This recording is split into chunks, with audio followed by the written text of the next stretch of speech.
रोशनी एक 18 वर्ष की बहुत सुंदर लड़की थी। उसके पिता ने उसको एक फोन ला कर दिया था जिस पर वो दिन भर रील बनाया करती थी। उसका पढ़ने लिखने में अब इंटरेस्ट खत्म होता जा रहा था। वो हर चीज पर रील बनाती थी। एक दिन वो अपने माता पिता के साथ कहीं घूमने जाती है। अरे रुको रुको, गाड़ी रोको। क्या हुआ? अभी तो हम उस जगह पहुँचे भी नहीं जहाँ पे हमें पहुँचना है। गाड़ी क्यों रुकवा रही हो? पहले गाड़ी रोको। क्या बात है, तू एकदम से इतनी परेशान क्यों हो रही है? तू ठीक तो है ना? मुझे बहुत तेज की आई है। क्या आई है? ओह माँ, मुझे सुसु आई है। अब तो यहाँ पर कहाँ जाएगी? यहाँ पर कोई जगह भी नहीं है। अरे अब आप रोक भी दीजिए।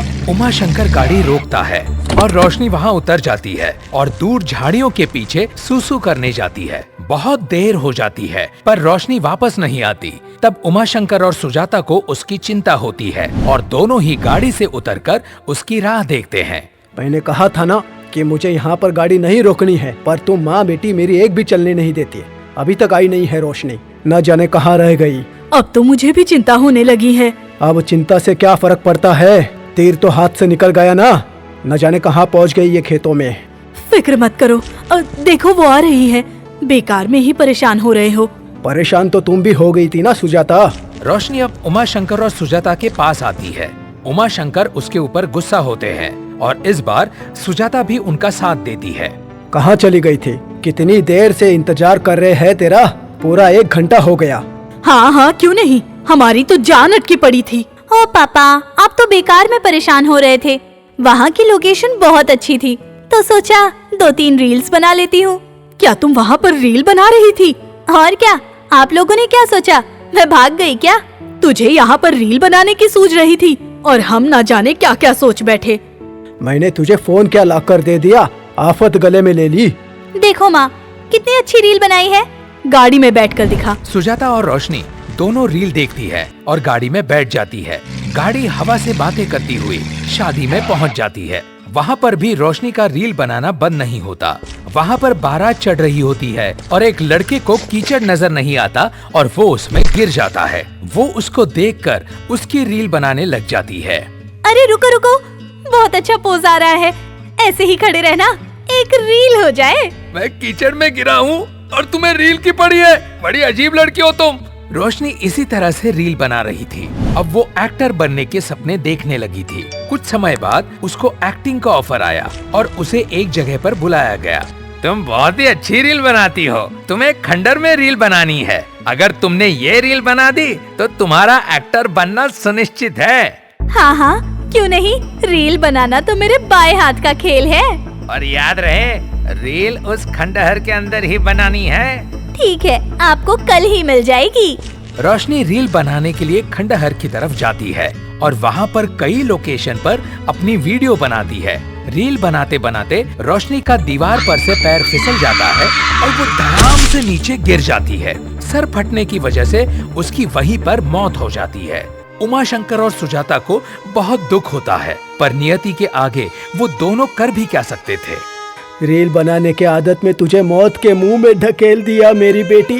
वापस आजा मेरी बेटी, वापस आजा। एक बार तो मुझे माँ कहकर बुला। देख, तेरी माँ तुझे पुकार रही है। उमा शंकर और सुजाता अपनी बेटी की मौत पर बहुत अफसोस करते हैं। समय बीतता है। अब शहर में कोई भी रील बनाता था तो बेमौत मर चुकी रोशनी चुड़ैल बनकर डराती थी, जिसकी वजह से सबने रील बनाना बंद कर दिया था। एक दिन, यहाँ की लोकेशन बहुत अच्छी है, क्यों न यहाँ पर रील बनाई जाए? अरे नहीं नहीं, यहाँ पर कोई भी वीडियो मत बनाना। क्यों? आखिर यहाँ पर ऐसा क्या है?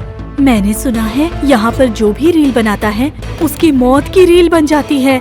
तुम इन बातों में कैसे विश्वास कर सकती हो? इतना पढ़ा लिखा होने का क्या फायदा? तुम इन दकियानों सी बातों पर विश्वास करती हो क्या? मेरी बात मान लो, चलो यहाँ से। नहीं, मुझे इन बातों पर बिल्कुल विश्वास नहीं है। मैं अपनी रील पूरी करके ही जाऊंगा यहाँ से। लड़का वहाँ पर रील बनाने लग जाता है। तभी एक डरावनी आवाज उसे चौंका देती है। मैंने कहा था ना, वो आ रही है। मुझे वो आवाज आ रही है ना, डरावनी आवाज। यहाँ पर कोई जानवर चिल्ला रहा होगा, कोई चुड़ैल नहीं है। तुम इस लड़की की बात क्यों नहीं मान रहे हो? वो तुमसे बार बार कह रही है कि यहाँ पर रील मत बनाओ, फिर भी तुम अपनी हरकतों से बाज नहीं आ रहे हो। तुम्हें सबक सिखाना ही होगा। चुड़ैल उसको इतना डराती है कि वो डर के मारे बेहोश हो जाता है और जब होश में आता है तो अपने आप को अपने कमरे में पाता है और वहाँ पर वही लड़की होती है जो उसे वहाँ पर रील बनाने के लिए मना कर रही थी। मैं यहाँ पर कैसे पहुँचा? तुम बेहोश हो गए थे, मैं तुम्हें यहाँ पर लेकर आई हूँ। आखिर क्या हुआ जो तुम बेहोश हो गए? वहाँ एक चुड़ैल थी, मुझे रील बनाने के लिए मना कर रही थी। मैंने तुम्हें पहले ही मना किया था ना कि उस जगह एक लड़की रील बनाते बनाते मर गई थी, जिस वजह से वहाँ पर कोई नहीं जाता है। वो लड़की किसी को भी वहाँ पर रील नहीं बनाने देती है। कुछ समय बाद वही लड़का उस जगह पर आता है जिसके कहने पर रोशनी वहाँ रील बनाने के लिए आई थी। वो किसी से बात कर रहा था कि तभी उसे पता चलता है कि उसके मौत के पीछे उसी लड़के का हाथ है। अच्छा, तो ये वही लड़का है जिसने मुझे रील के बहाने मार दिया। उसने मुझसे उस बात का बदला लिया जब मैंने इसके कीचड़ में सने होने की रील बनाई थी। अब तो मैं इसे छोड़ूंगी नहीं, इसने मेरा जीवन बर्बाद कर दिया। रोशनी चुड़ैल के रूप में उस लड़के के सामने आ जाती है और वो लड़का उसे देखकर डर जाता है।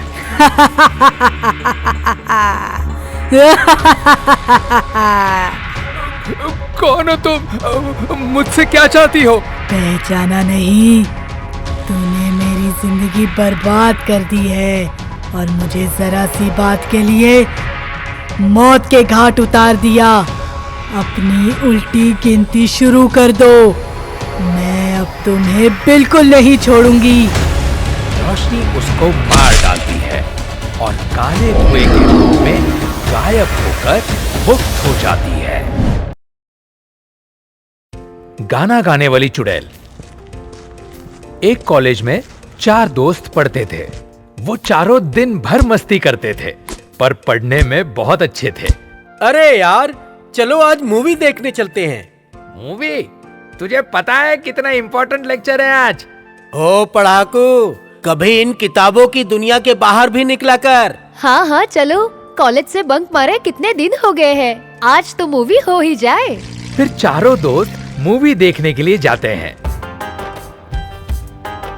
मूवी देखकर जब वो चारों थिएटर से बाहर निकल रहे होते हैं तब पिंकी कहती है, क्या बकवास मूवी दिखाई है यार, सिंगर के सुर का तो कोई अता पता ही नहीं था। ऐसा लग रहा था जैसा फटा बास। ओ, इससे अच्छा तो हमारा राजू ही गा लेता है, अच्छा सुर पकड़ता है। उसका गाना सुन के ऐसा लगता है कि उसके गाने में ही खो गए हैं। हाँ, बात तो तू सही कह रहा है। चारों दोस्त बातें करते हुए जा रहे थे तभी पिंकी को कुछ महसूस हुआ। अंकित, तुम मेरे बाल खींच रहे हो? मैंने कितनी बार मना किया है कि मेरे बालों को हाथ मत लगाया करो। ओए, तेरा दिमाग खराब है क्या? मैं तेरे बाल क्यों खींचूंगा? फिर से तुम्हारी लड़ाइयाँ शुरू हो गई। नहीं, इसने मेरे बाल खींचे अभी। अरे नहीं पिंकी, उसने तेरे बाल नहीं खींचे, वो तो मेरे साथ ही चल रहा है और तेरे से तो बहुत पीछे चल रहे हैं हम। तो मेरे बाल किसने खींचे? मुझे ऐसा लगा कि जोर से किसी ने मेरे बाल खींचे और मैं गिरते गिरते बच गई। अरे ये तेरा वहम होगा, चल चल। चारों दोस्त पिंकी का वहम सोचकर आगे बढ़ते जाते हैं। तभी चारों को एक भयानक आवाज सुनाई देती है और चारों डर जाते हैं। ये कैसी आवाज है? ये तो बड़ी भयंकर आवाज लग रही है। मुझे तो बहुत डर लग रहा है। कहीं यहाँ पर कोई भूत तो नहीं है? अरे भूत चुड़ैल कुछ नहीं होते। चलो चलो, घर चलो, जल्दी जल्दी आगे पैर बढ़ाओ। चारों दोस्त भागना शुरू कर देते हैं। तभी राजू हवा में उड़ता हुआ नजर आता है। अरे राजू हवा में उड़ रहा है, इसको हवा में उड़ना कैसे आ गया? अच्छा है, इसे अब प्लेन की जरूरत नहीं पड़ेगी। बातें मत करो, जल्दी जल्दी भागो, मुझे दाल में कुछ काला लग रहा है। अरे राजू, नीचे उतरा। अरे मुर्को, बचाओ मुझे, न जाने किसने मुझे हवा में लटका दिया है। मुझे भला क्या उड़ना आता है? मैं पक्षी थोड़ी ना हूँ जो उड़ता फिरूंगा। मुझे तो यहाँ पर भूत नजर आ रहे हैं, कहीं चुड़ैल ने तो राजू को नहीं लटका दिया। तभी राजू धड़ाम से नीचे गिरता है और सारे दोस्त अपनी जान बचाकर वहाँ से भाग खड़े होते हैं और घर पहुंचकर दम लेते हैं। अरे राजू, तुम हवा में कैसे उड़ने लगे थे? मैं हवा में उड़ा नहीं था, मुझे किसी ने हवा में लटका रखा था। मुझे तो कुछ गड़बड़ लग रही है। पहले तो वो भयानक आवाज आ रही थी और फिर राजू हवा में उड़ने लगा। जरूर वहाँ पर कोई चुड़ैल होगी। तू ही है ना वो जो कह रहा था चुड़ैल वगैरह कोई नहीं होती, और अब कह रहा है कि वहाँ चुड़ैल होगी। वो तो मैं तुम सबसे झूठ बोल रहा था ताकि तुम लोगों को डर ना लगे। तभी दरवाजे पर जोर जोर से दस्तक होती है, जैसे कोई दरवाजा तोड़ ही देगा।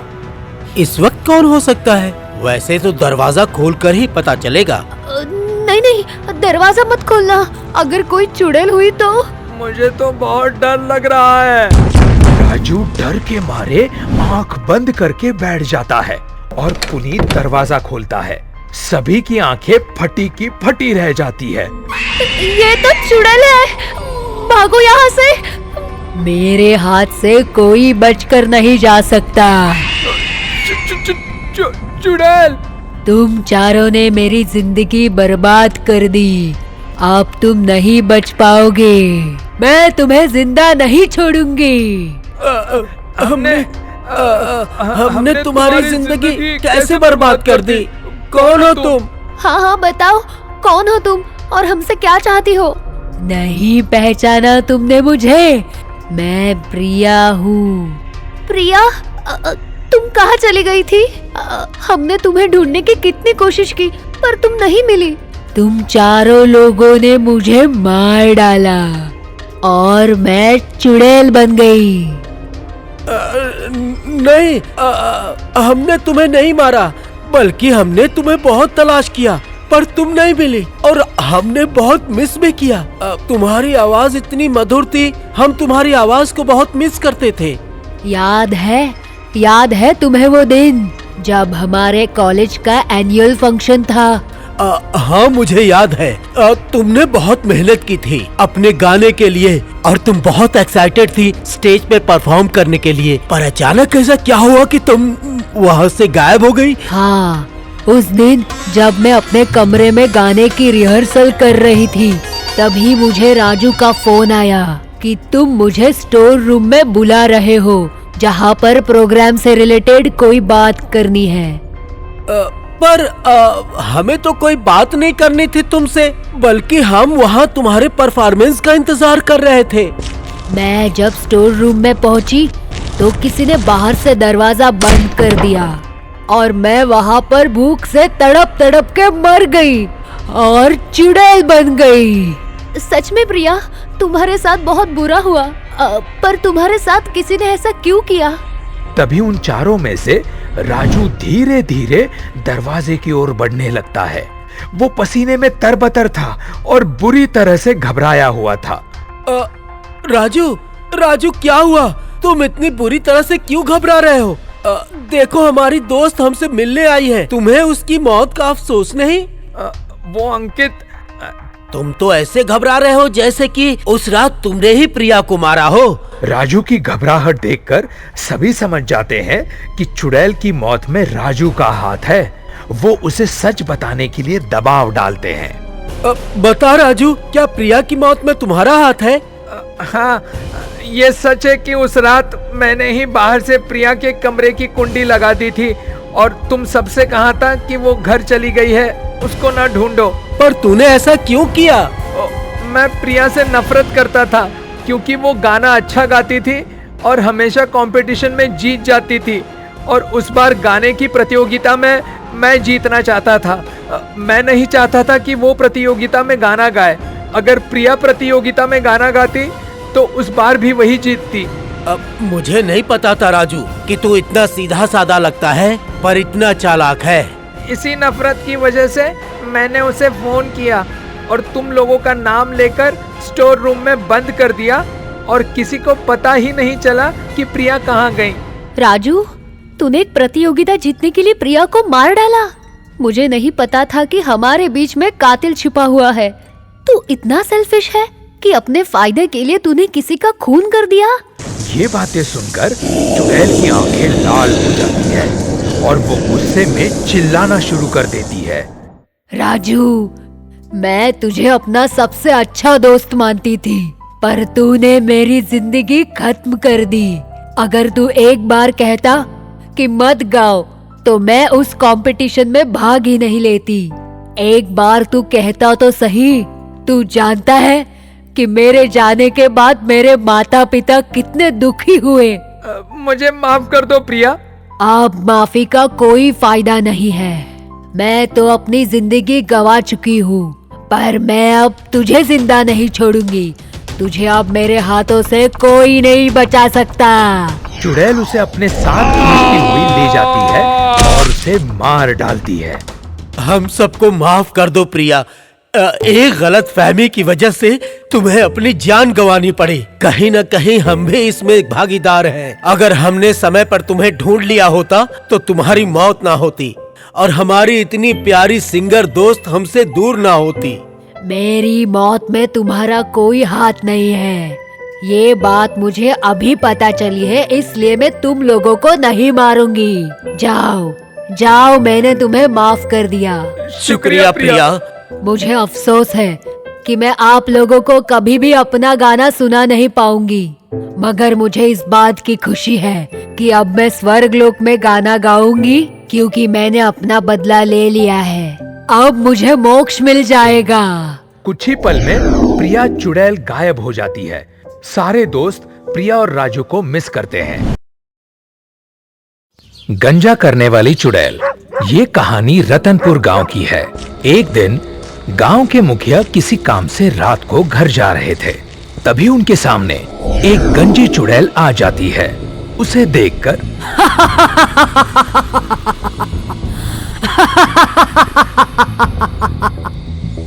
मुखिया, मैं एक चुड़ैल हूँ। आज मैं तुझे छोड़ूंगी नहीं। चुड़ैल चुड़ैल, हे भगवान, बचाओ बचाओ, कोई तो मुझे इस चुड़ैल से बचाओ। मैंने तुम्हारा क्या बिगाड़ा है?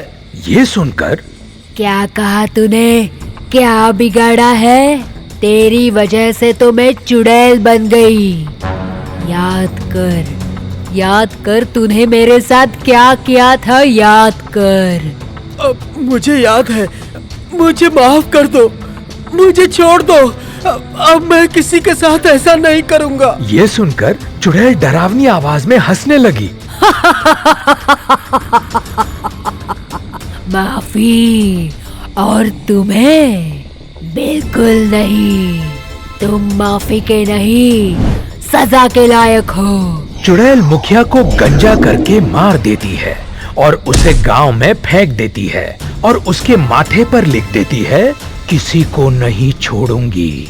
अगली सुबह गांव वाले देखते हैं कि गांव के बीचों बीच मुखिया जी की लाश पड़ी है और उनके माथे पर लिखा है, किसी को नहीं छोड़ूंगी।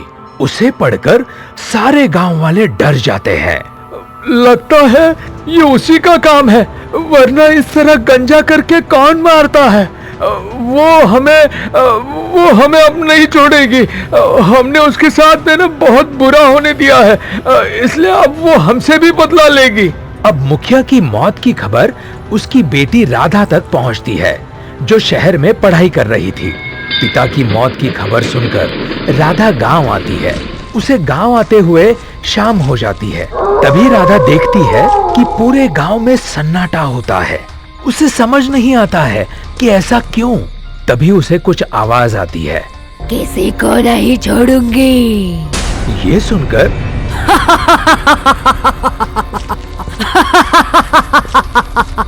किसी को नहीं छोड़ूंगी, मार दूंगी सबको। कौन है? सामने आओ। तो तू आ गई। मैं तेरा कब से इंतजार कर रही थी। आवाज सुनकर राधा हनुमान चालीसा पढ़ने लगती है और आवाज गायब हो जाती है। वो जल्दी से घर पहुंचती है।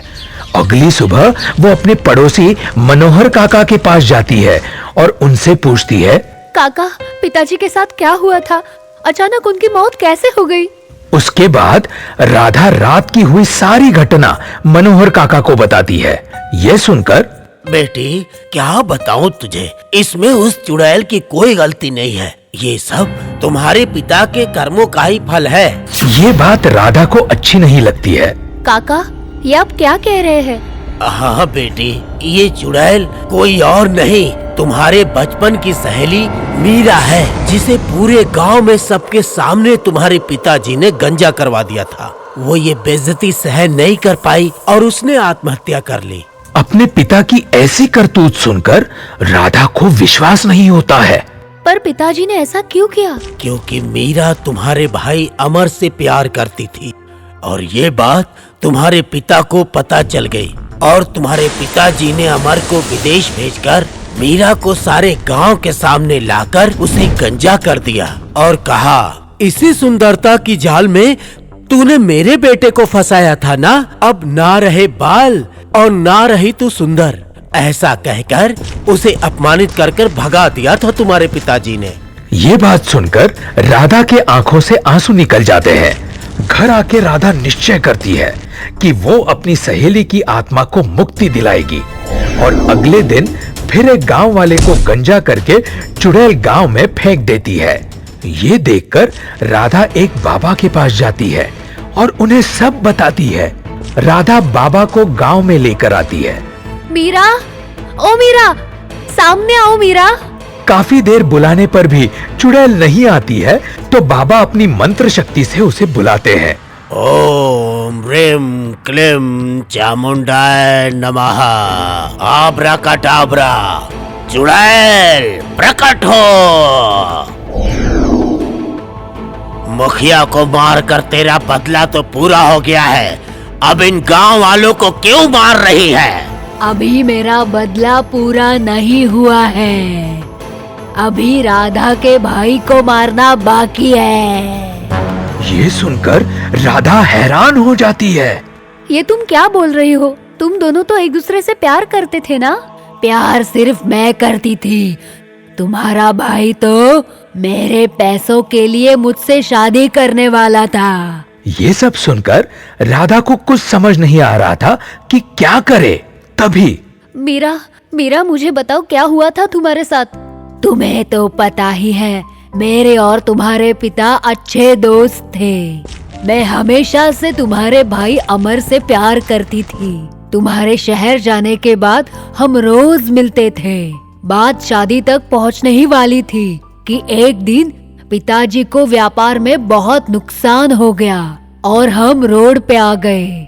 लेकिन जब पिताजी ने ये सब तुम्हारे पिता को बताया तो तुम्हारे पिता ने उनको घर से धक्के देकर बाहर निकाल दिया। ये बात तुमने अमर भैया को बताई थी? ये बात बताने में उसके पास गई थी, पर अमर ने मेरे बाल पकड़कर मुझे कहा, मैंने तेरे पैसे के लिए ही तुझसे शादी का सोचा था, अब पैसे नहीं तो शादी नहीं। मैंने अमर को कहा कि मैं गांव वालों को तुम्हारे और तुम्हारे पिता के बारे में सब कुछ बता दूंगी। तभी तुम्हारे पिता आ गए और मुझ पर झूठे आरोप लगाकर मुझे गंजा कर दिया। ये सब मेरे पिता सहन नहीं कर पाए और कुएं में कूद गए। ये सुनकर राधा को अपने भाई पर गुस्सा आता है और वो चुड़ैल से वादा करती है कि वो उसका बदला लेने में उसकी मदद करेगी। अगले दिन राधा अपने भाई को फोन करके पिताजी के बारे में बताती है और उसे गांव आने को कहती है। 2 दिन बाद अमर गांव आता है। ये सब कैसे हो गया? तुमने मेरे आने का इंतजार भी नहीं किया और पिताजी का अंतिम संस्कार भी कर दिया। ये बात हम बाद में करेंगे। कल मुझे मीरा मिली थी और कह रही थी कि आपकी और उसकी शादी तय हो गई है और कुछ ही दिनों में आपकी शादी होने वाली है। ये सुनकर तो अमर का डर से गला सूखने लगता है। पहले तुम ये बताओ, मीरा तुम्हें मिली कहाँ? मैं उससे मिलना चाहता हूँ। राधा उसे बता देती है कि मीरा कहाँ मिलेगी। रात को अमर मीरा से मिलने के लिए निकलता है और तभी जोर से हवा बहने लगती है, डरावनी आवाज आने लगती है। आ गया, आखिर आ गया तू। अब तू नहीं बचेगा धोखेबाज। कौन हो तुम? बेवफा मक्कार, मैं मीरा हूँ जो अब चुड़ैल बन चुकी हूँ। आज मैं तुझे नहीं छोड़ूंगी, मार डालूंगी तुझे। तभी वहाँ राधा गांव वालों के साथ आ जाती है। राधा और गांव वालों को देखकर अमर गिड़गिड़ाने लगता है। बहन, बहन, मुझे बचा ले अपनी सहेली से। गांव वालों से मुझे बचा लो। मैंने इसे धोखा दिया है। मैं अपना जुर्म कबूल करता हूँ। अमर सारी बातें गांव वालों को बताता है और अपना गुनाह कबूल करता है। ये सुनकर मत कह मुझे बहन, तू किसी का भाई होने के लायक नहीं है, तेरी यही सजा है। तभी चुड़ैल अमर को गंजा कर देती है और हवा में उछाल देती है। ऊपर से नीचे पटकने पर अमर की मौत हो जाती है। राधा अमर के पास जाकर रोते हुए कहती है, पिताजी और तुमने ऐसा क्यों किया? क्यों किया? हमें किसी भी चीज की कमी नहीं थी, फिर ऐसा क्यों किया? इस मासूम की जान ले ली और अब मुझे अनाथ बना दिया। ये कहकर राधा रोने लगती है।